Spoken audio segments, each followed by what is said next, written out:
High বন্ধুরা, আজ আমি আপনাদের কাছে একটা নয় দুটো রেসিপি নিয়ে চলে এসেছি। পটল আলু দিয়ে মাছের ঝোল, ওইদিকে পুঁইডাঁটা আলু কাঁঠালের বীজ দিয়ে পুঁইডাঁটা আলু কাঁঠালের বীজ কুমড়ো দিয়ে ঘন্ট। পুরো ভিডিওটা প্রথম থেকে শেষ পর্যন্ত দেখার অনুরোধ রইল। এখানে 250 গ্রাম পটল, দুটো বড় সাইজের আলু নিয়েছি ঝোলের জন্য, আর এখানে ঘন্টার জন্য পুঁইডাঁটা আলু কুমড়ো আর কাঁঠালের বীজ নিয়েছি 250 গ্রাম মতো। পুরো ভিডিওটা প্রথম থেকে শেষ পর্যন্ত দেখার অনুরোধ রইল। উনান জ্বালিয়ে কড়াইয়ে জল গরম করতে বসিয়ে দিয়েছি। এদিকে পুঁইডাঁটা আলু কাঁঠালের বীজ কুমড়ো সব সিদ্ধ করতে বসিয়ে দিয়েছি, সিদ্ধ হতে থাক। এইদিকে পটল আর আলুটা ভালোভাবে কেটে ধুয়ে নিয়েছি। এবার ওইদিকে দেখি কুমড়ো আলু পুঁইডাঁটাটা সেদ্ধ হয়েছে কিনা। পুঁইডাঁটা আলু আরও একটু সিদ্ধ হতে বাকি আছে, ভালো করে সেদ্ধ করে নিব। নাড়াচাড়া করে ঢাকনা দিয়ে দিব। কিছুক্ষণ পর ফিরে এলাম, দেখতেই পাচ্ছ বন্ধুরা। এবার নামিয়ে নিয়েছি। এবার তেজপাতা, পাঁচফোড়ন, সর্ষে, শুকনো লঙ্কা ভালো করে ফোড়ন দিয়ে দিচ্ছি, আদা থেঁতো করে দিয়ে দিয়েছি। ঘন্টটা ভালো করে ছুঁকে নিব। ভালো করে ফোড়নটা ভাজা ভাজা হয়ে গেছে, এবার ঘন্টটা ছুঁকে নিতে হবে। ঘন্টটা ভালো করে নাড়াচাড়া করে ঘেঁটে নিতে হবে। দেখতেই পাচ্ছ বন্ধুরা, ঘন্টটা ছুঁকে নিয়েছি। এবার ভালো করে ঘেঁটে নামানোর আগে চিনি আর একটু গরম মশলা দিয়ে নামিয়ে নেব। নামানোর পর জিরে গুঁড়ো ছিটিয়ে ভালো করে ঢাকনা দিয়ে রেখে দিব। বন্ধুরা, আমার এই রান্নাগুলো যদি ভালো লাগে তাহলে অন্যকে দেখার জন্য সুযোগ করে দাও একটা শেয়ারের মাধ্যমে।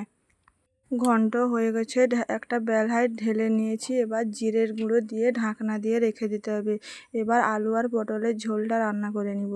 প্রথমে আলু আর পটলটাকে ভালো করে লাল লাল করে ভেজে নিতে হবে। কড়াইয়ে তেল দিয়ে তেলটাকে ভালো করে গরম করে নিয়েছি। প্রথমে পটলটাকে 50% মতো ভেজে নিব, কারণ পটলের গায়ে জল থাকে, তাহলে পটলটা ভাজতে একটু সময় লাগে। তাই পটলের গা থেকে জলটা শুকে গেলে আলুটা দিয়ে লবণ হলুদ দিয়ে ভালো করে লাল লাল করে ভেজে নিতে হবে। আলু আর পটলটা ভাজতে খানিকক্ষণ সময় লাগবে, কারণ পটলে জল থাকে। এদিকে শিলনোড়ায় পেঁয়াজ, আদা, জিরে, ধনে বেটে আনবো। এদিকে ভাজা ভাজা হতে থাক। ওইদিকে শিলনোড়ায় পেঁয়াজ, আদা, জিরে, ধনে বেটে এনেছি, টমেটো কেটে নিয়েছি। এবার কড়াইয়ে তেল দিয়ে তেলটাকে গরম করে নিয়েছি। টমেটোটা ভালো করে ভাজা ভাজা করে নিব। টমেটোটা ভাজা হয়ে গেলে পেঁয়াজ বাটা দিয়ে দিব। টমেটো ভাজা হয়ে গেলে পেঁয়াজ বাটা দিয়ে দিব। পেঁয়াজ বাটাটা একটু ভাজা ভাজা হয়ে গেলে লবণ আর হলুদ দিয়ে দিব। একটু সময় ধরে পেঁয়াজ আর টমেটোটাকে ভালো করে কষিয়ে নিতে হবে। আলতো হাতে ভালো করে নাড়াচাড়া করে কষিয়ে নিতে হবে। মশলা যত ভালোভাবে কষানো হবে মশলার স্বাদ তত ভালো হবে। আরও একটু আদা বাটা দিয়ে আরও ভালোভাবে কষিয়ে নিতে হবে খানিকক্ষণ। আদা বাটার থেকে কাঁচা গন্ধ চলে গেলে লবণ আর হলুদ দিয়ে দিয়েছি। লবণ হলুদ আর জিরে ধনে বাটা দিয়ে আরও ভালোভাবে কষিয়ে নিতে হবে। ভালোভাবে কষানো হবে। ভালোভাবে কষিয়ে নিয়েছি। এবার লঙ্কার গুঁড়ো গুলে রেখেছিলাম, ওই জলটা দিয়ে ভালোভাবে কষিয়ে নেব। ভালোভাবে কষিয়ে নিতে হবে, অল্প অল্প জল দিয়ে ভালোভাবে কষাতে হবে। বন্ধুরা, আমার এই ভিডিওটা যদি ফেসবুক পেজ থেকে দেখো তাহলে ফেসবুক পেজটিকে ফলো করে দাও। মশলা কষানো হয়ে গেছে, এবার ভেজে রাখা পটল আর আলু দিয়ে ভালো করে কষিয়ে নিতে হবে। ভালোভাবে কষাতে হবে যাতে কড়াই থেকে তেল ছেড়ে যায়। অল্প গরম জল দিয়ে ভালো করে ফুটিয়ে নিতে হবে। জল দিয়ে দিয়েছি। এবার ভালো করে ফুটে উঠলে ভেজে রাখা মাছগুলো দিয়ে দিব। ভেজে রাখা মাছগুলো দিয়ে ভালো করে নাড়াচাড়া করে ভালো করে ফুটিয়ে নিতে হবে। ঝোল ফুটতে থাক। বন্ধুরা, এই ভিডিওটা যদি ইউটিউব চ্যানেল থেকে দেখো তাহলে ইউটিউব চ্যানেলটিকে সাবস্ক্রাইব করে পাশে থেকো এরকম নিত্য নতুন ভিডিও দেখার জন্য। আর যদি ভিডিওটা ভালো লাগে তাহলে অপরকে দেখার জন্য সুযোগ করে দাও একটা শেয়ারের মাধ্যমে। দেখতেই পাচ্ছ বন্ধুরা, ঝোলটা ফুটে উঠেছে, আলুটাও ভালোভাবে সেদ্ধ হয়ে গেছে। এবার নামিয়ে নেব গরম মশলার গুঁড়ো দিয়ে।